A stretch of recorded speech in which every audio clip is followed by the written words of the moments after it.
जैसा कि आपको मालूम है कि सूबे पंजाब पिछले कई माह से आईनी बहरान दर आईनी बहरान का शिकार रहा है।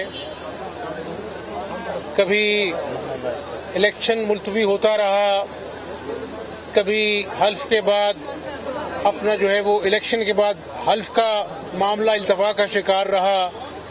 कभी काबीना 2 महीने नहीं बनी, कभी गवर्नर आ रहा है जा रहा है, सदर साहब कभी अपना जो है वो समरी को रिजेक्ट कर रहे हैं, एक्सेप्ट कर रहे हैं।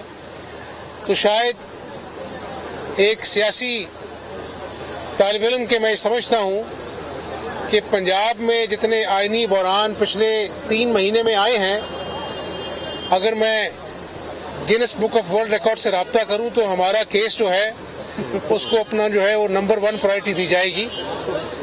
लेकिन जहां पर ये सारे हकाइक आवाम के सामने हैं और काबीना ना होने के बावजूद अल्लाह के फजल करम से ना सिर्फ गंदम को हमने पंजाब की आवाम के लिए अपने किसानों से खरीद कर बफर स्टॉक पूरे किए, 2200 रुपया पर मन गंदम हमने अपने किसानों से खरीदी और आज इंटरनेशनल मार्केट में 5,500 रुपया पर मन है। आज कीमत से भी ज्यादा का फर्क है।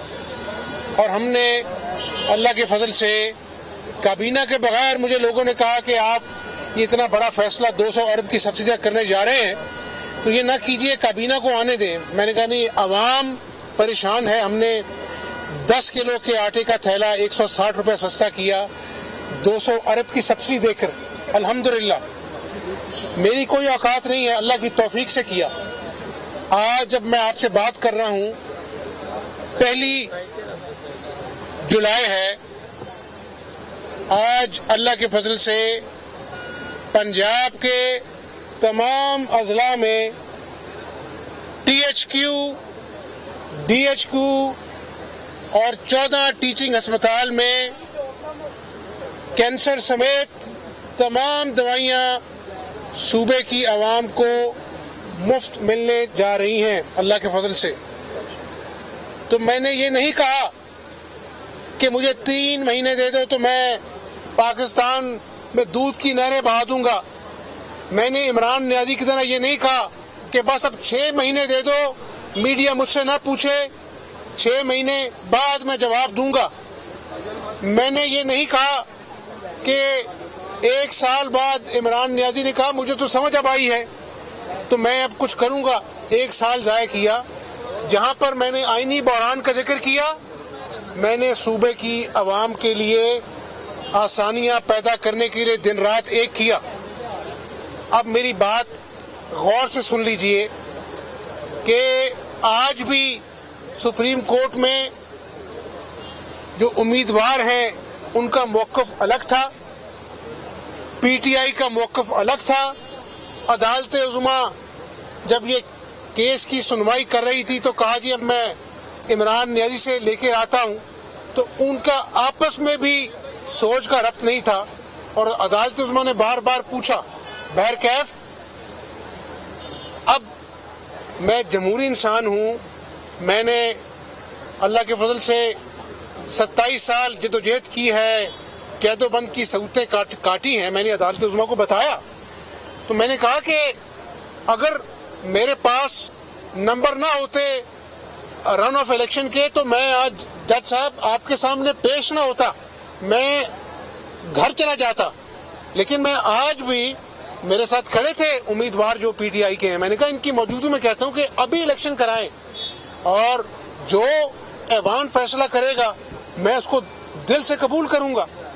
फिर उन्होंने कहा जी कि आप 17 जुलाई को जब 20 सीटों पर ज़िमनी इलेक्शन मुकम्मल हो जाएगा, उसके बाद 5 दिन में इलेक्शन कमीशन नोटिफिकेशन करता है तो आप 22 को दोबारा इलेक्शन कराएं। तो मैंने कहा ये तो मेरे लिए काबिल कबूल है। मेरे पास छुपाने के लिए कुछ नहीं है। अगर 17 को अवाम फैसला करते हैं जिसके हक में फाबिया, उसको अपना जो है वो कायदे अवान मुंतखब होना चाहिए।